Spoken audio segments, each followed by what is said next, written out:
ತಾವು ತಂದ ಸಂತಾಪ ಸೂಚಕ ನಾನು ಸಹಿತ ಬೆಂಬಲವನ್ನು ವ್ಯಕ್ತಪಡಿಸಿ ಇವತ್ತು ನಾವು ಹಿರಿಯರನ್ನು ನಮಗೆಲ್ಲರಿಗೂ ಮಾರ್ಗದರ್ಶನ ಮಾಡುವಂಥ ಹಿರಿಯರನ್ನು ಕಳ್ಕೊಂಡು ನಮ್ಮ ರಾಜ್ಯ ತಬ್ಬಲಿ ಆಗಿದೆ ಅನ್ನುವಂಥದ್ದನ್ನು ಹೇಳ ಬಯಸ್ತೀನಿ. ಅದೇ ಪ್ರಕಾರ ಇನ್ನೊಂದು ಹೇಳಬೇಕಾದ್ರೆ ಅವರ ಶರೀರಕ್ಕೆ ವಯಸ್ಸಾಗಿತ್ತು, ಆದರೆ ಅವರ ಮನಸ್ಸಿಗೆ ವಯಸ್ಸಾಗಿಲ್ಲ. ಇನ್ನೂ ನವ ಯೌವನ ಅವನ ಮನಸ್ಸಿಗಿತ್ತು.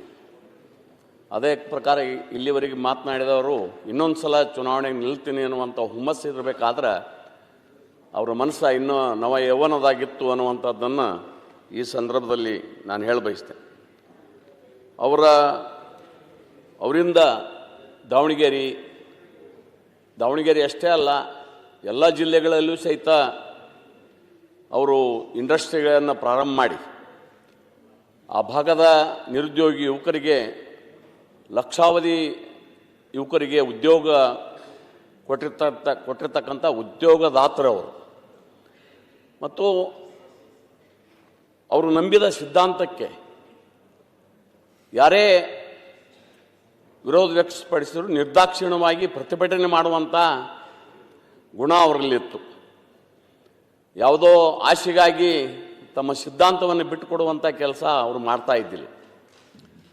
ಆ ಪ್ರಕಾರ ನಮಗನ್ನಿಸ್ತಾ ಇದೆ ಎಲ್ಲೋ ಕಡೆ ಅಂಥ ಹಿರಿಯ ವ್ಯಕ್ತಿ ವೀರಶೈವ ಮಹಾಸಭಾದ ಅಧ್ಯಕ್ಷರಾಗಿ ಅಂಥವ್ರನ್ನೂ ಸಹಿತ ಈ ರಾಜ್ಯ ಅವರು ಆಸೆ ಇತ್ತೇನೋ ಅನ್ನಿಸ್ತಾ ಇದೆ. ಅವರೂ ಒಮ್ಮೆ ಮುಖ್ಯಮಂತ್ರಿ ಆಗಬೇಕಾಗಿತ್ತು ಅನ್ನುವಂಥದ್ದನ್ನ ಭಾವನೆ ನಮ್ಮಂಥವ್ರಲ್ಲಿ ಅದ, ಅಂಥ ವ್ಯಕ್ತಿಗಳನ್ನು. ಆದರೂ ಸಹಿತ ಆ ಮುಖ್ಯಮಂತ್ರಿ ಆಗೋ ಆಸೆ ಒಳಗೆ ಅವರು ತಮ್ಮ ಸಿದ್ಧಾಂತವನ್ನು ಬಲಿ ಕೊಡಲಿಲ್ಲ. ಆ ಕಾರಣಕ್ಕೆ ಅಂಥ ಮಹಾನ್ ವ್ಯಕ್ತಿಯನ್ನು ನಾವೆಲ್ಲ ಕಳ್ಕೊಂಡು, ಮಾನ್ಯ ಅಧ್ಯಕ್ಷರೇ, ಅವರ ಅರ್ಧದಷ್ಟು ವಯಸ್ಸಿನವರು ಸಹಿತ ಮುಖ್ಯಮಂತ್ರಿಗಳೇ ಆಗಿ ಹೋದರು. ಆದರೆ ಅವ್ರಿಗೆ ಅವಕಾಶ ಒಂದೊಂದು ಕಡೆ ಸಿಗಂಗಿಲ್ಲ. ಹಿಂಗೆ ಅವ್ರ ನಸೀಬ್ದಾಗೂ ಬೇಕಾಗ್ತದೆ.